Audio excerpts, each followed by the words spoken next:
Foreign ministers of the BRICS group of nations have met to discuss expansion and ways to challenge U.S. dominance in the global economy. Could the bloc shift the balance of the world's trade and power, or is it a political pipe dream? This is Inside Story.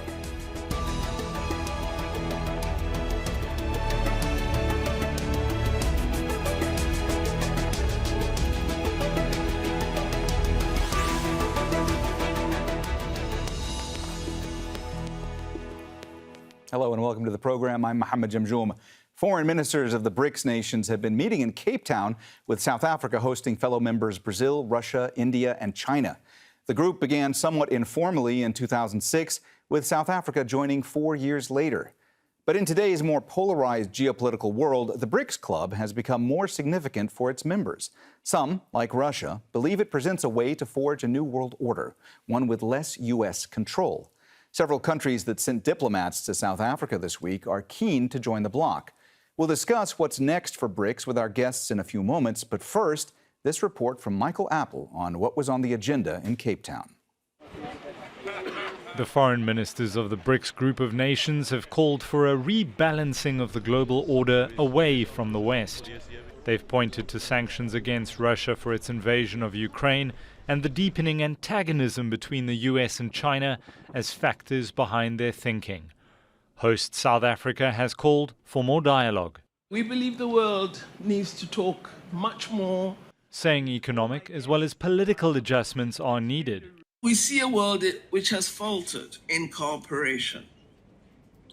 We're aware that developed countries have not met their commitments to the developing world and are trying consistently to shift responsibility to the global south. BRICS countries are home to more than 3.2 billion people, around 40% of the global population. None of the bloc's members is in the G7, the group of 7 advanced economies. To increase its influence, BRICS is considering bringing new members into the fold. How are you doing? Biologically okay. Okay, surviving.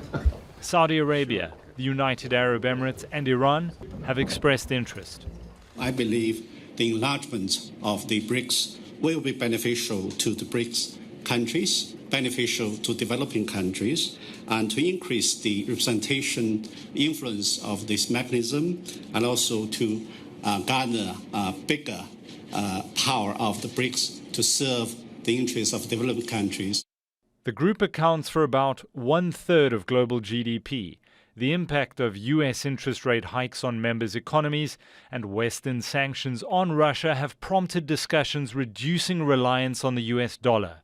We had one of the senior executives of the new development bank briefing our meeting on work that the bank has been doing, looking at the potential use of alternative currencies to the current internationally traded currencies. The talks in Cape Town were overshadowed by questions about whether Vladimir Putin will attend the Leaders' Summit in August.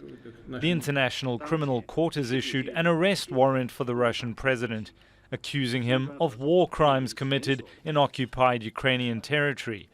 This creates a diplomatic problem for Pretoria, with Western nations saying Putin must be arrested if he lands in South Africa. Michael Apple for Inside Story.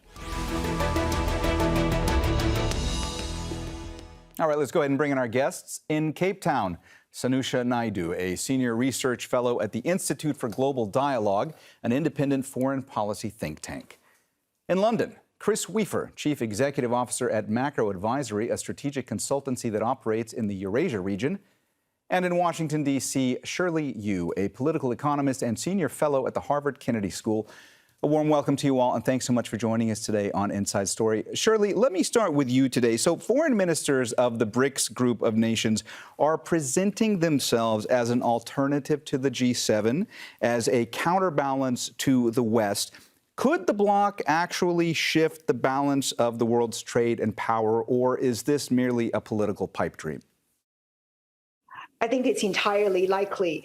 The BRICS countries is expanding as we speak. 19 more members are looking at joining, but as it stands right now, it represents about 26% of the world's GDP on nominal terms. On PPP basis, it's already a larger economic bloc than the G7. It represents about 43% of the world's population. It is a substantial global power representing the emerging world. But they are not a rival to the G7 by all means. They are an alternative and a complement to the G7. The BRICS bloc, they trade less among themselves than they trade with the G7. And it's hard to imagine today that the BRICS blocs by themselves is going to pull the strings of the global economy without the West. But in the sense of reflecting the interests and desires of the emerging world, I think the BRICS are going to voice more strongly and creating more institutional and multilateral architecture to reflect that desires that come from this essentially 43+% of the world's population. Chris, we can't talk about a bloc like BRICS that Russia is a member of without bringing up the war in Ukraine. So I want to ask you, how much is the Ukraine war driving what is going on internally within BRICS right now? How much is that shaping the agenda? I think it's been a catalyst, not necessarily the conflict itself, but just everything that has happened around the conflict, particularly the sanctions against Russia. What it's done is it has created this dialogue within BRICS of the need to kind of have a stronger voice, if you like, a lobbying power against the G7. Because a lot of the narrative that you see, for sure, of course, in the Russian media and the Chinese media and elsewhere, is about the fact that the G7 group seem to direct everything, dictate if you like, global policy with regards to economics, with control of the IMF and the World Bank, and also on the environment, etc. And that has created a lot of resentment in the emerging world amongst BRICS. And if you like, the fact of this aggressive sanctions policy has accelerated that debate. So I think that's what we're now looking at in terms of expanding the BRICS with more countries is not itself directly a consequence of the conflict, but it is a consequence of this emerging big picture of the fact that countries feel that they need to have a stronger voice, a stronger representation in order to, have their position, feel like, taken into account and not just dictated by the G7. And that's the narrative. And so the conflict has definitely accelerated that. Sanusha, high on the agenda at this meeting of the foreign ministers of the BRICS nations is the idea of expanding BRICS membership, widening its membership. There have been at least 19 countries, including Saudi Arabia, Iran, the UAE, and Indonesia, and others, that have expressed interest in joining BRICS. So I want to ask you, how likely is it that the group's membership can be expanded in the short term? And what's the prospect of BRICS growing quickly?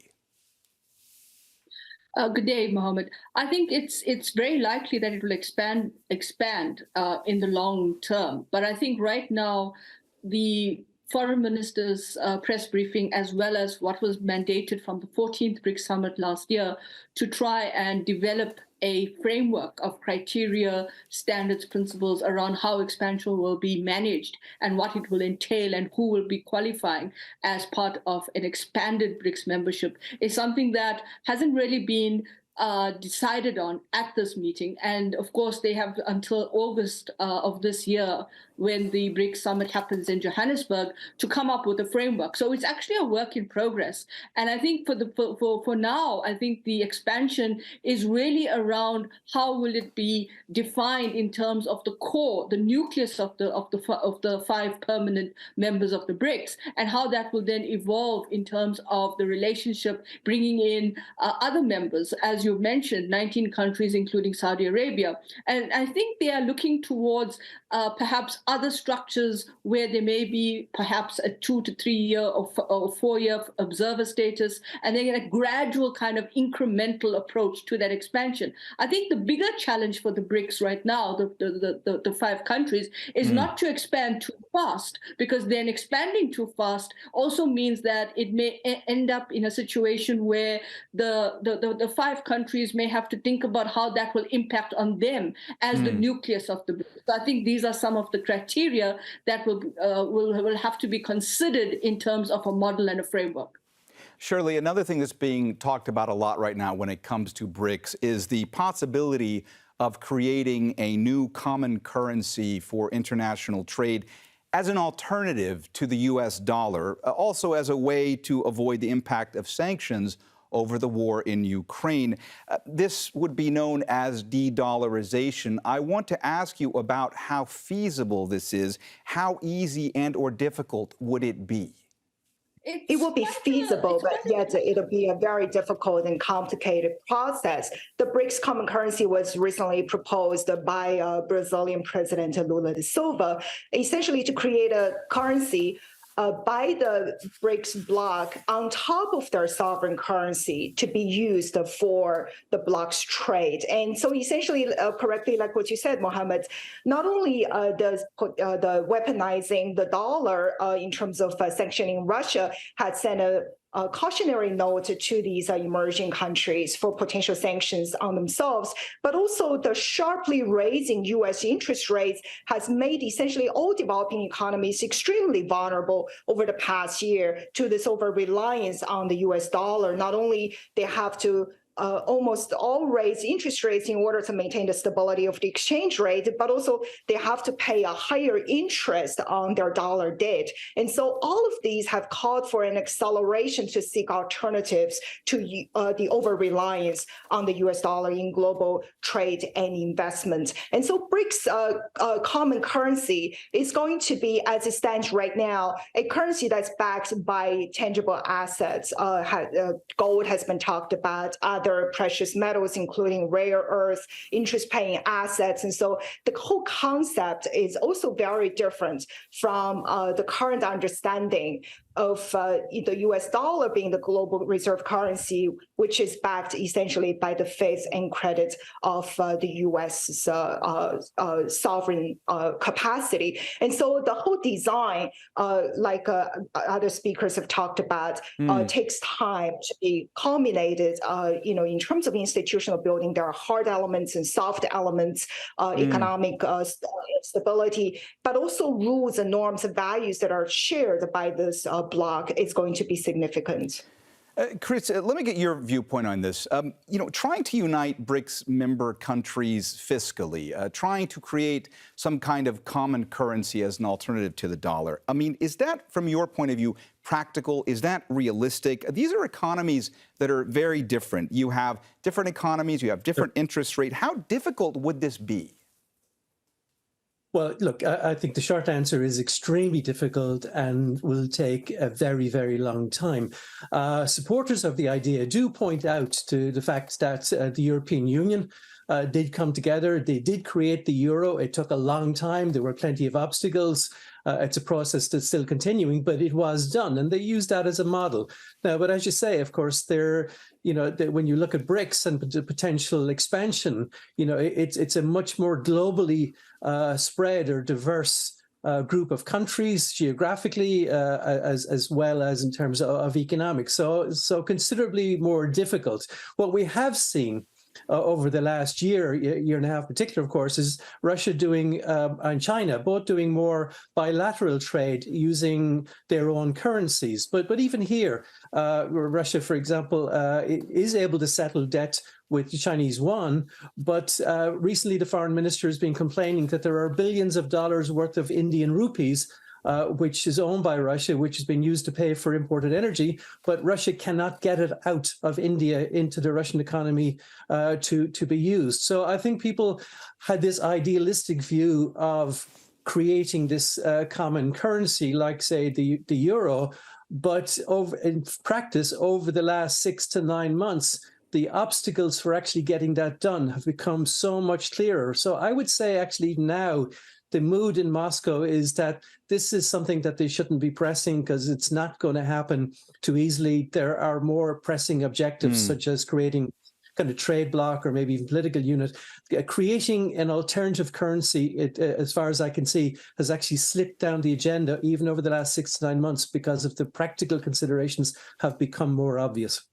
Sanusha, I asked Chris earlier about how much. Shirley, Sorry, yeah, go I ahead. just have something to add there. I think there is a fundamental difference.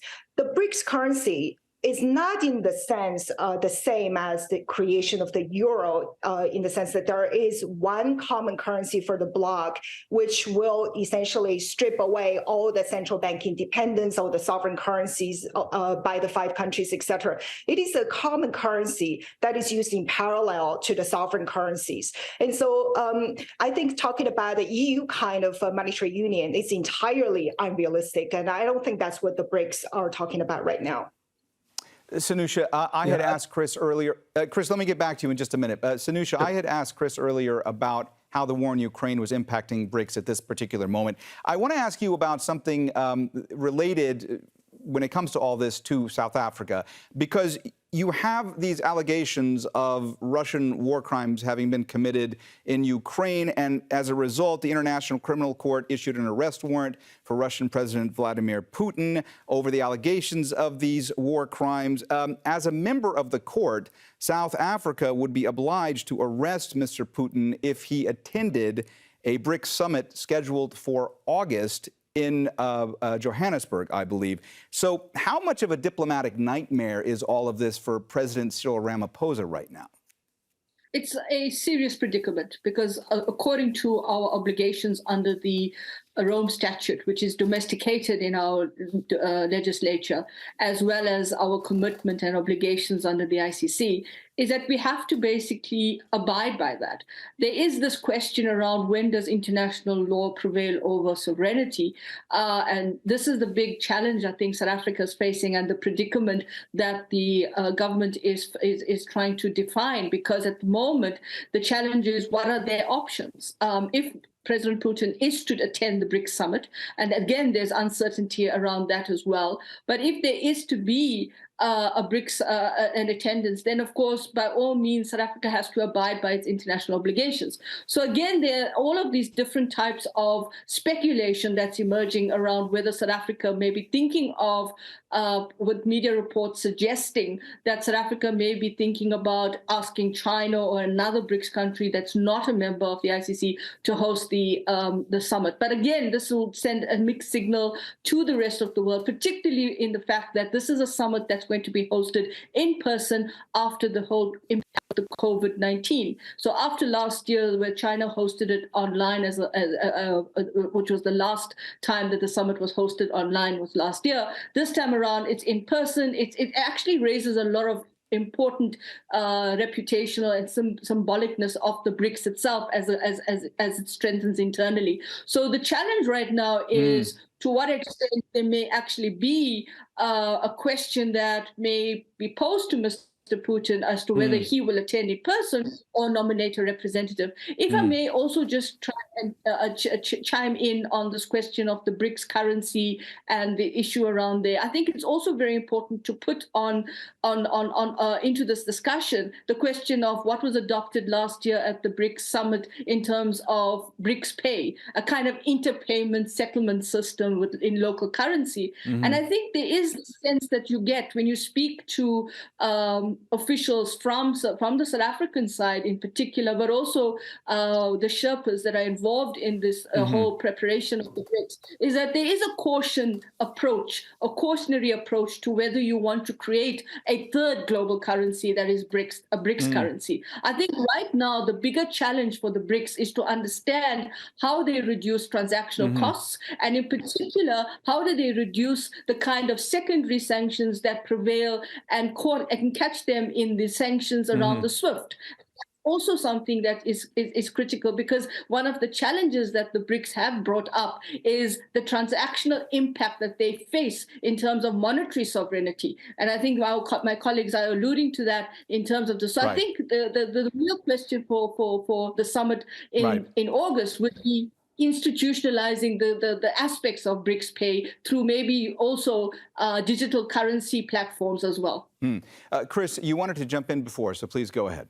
Yeah, well, actually, I could broaden it out a bit and to say that the agenda to Moscow has a much greater sense of urgency on BRICS than the other countries. You could put it like said, Russia wants this to happen quickly, wants the expansion to happen quickly, and would very much like to have one currency and one system. And then they're talking about that. China perhaps is further behind, is a lot more patient, would certainly like this to happen, but doesn't want to push it too aggressively. And then you've got the other countries, particularly the shall we call them candidate countries, that want to move much more cautiously because they don't want to create a new rift with G7, with the US, or with Europe in terms of trade, because these countries' relationships are much more important. So I think, therefore, Moscow's view of BRICS could very well derail this whole kind of ambition if it chooses to be too aggressive. Putin definitely wants to go to the summit in Johannesburg. We know from Moscow sources that they're putting a lot of pressure on the government in South Africa to find a way that Putin can attend without him being arrested. For example, talk of changing the law to give sovereign heads of state immunity, etc. Putin absolutely wants to go because for this summit to be held virtually would, as from what we hear of officials in Moscow, would kind of dilute the effort to create a more powerful and more relevant BRICS. So if it were to be held online, or if Putin had to send a deputy or he couldn't attend, they feel that momentum would be lost. He really wants to go to this. But as I say, I think in general, you have Russia really pushing aggressively on a number of fronts. The currency being one, on expansion as quickly as possible, right? Because Moscow's agenda is differently, as you say, but because of the conflict, they want to have this as an alternative body to the G7, where Russia is a member, and to use that then as some sort of a counterbalance with the West. But I think Russia is now out of step with everybody else. Everybody else wants this to happen on a much more slow, more cautious basis than Moscow does. Shirley, we can see just by looking at this conversation thus far how much of a shadow is caused by Russia and what's going on in Ukraine, is how much that's looming over everything when it comes to BRICS. But I want to look for a moment more closely at China. And I want to ask you that, when it comes to developing economies in the world, how big a factor is China currently, and how much are these economies tied to China? China is roughly over two-thirds of the economic output among the BRICS bloc, and it certainly has a lot of economic sway in terms of trade with the developing world.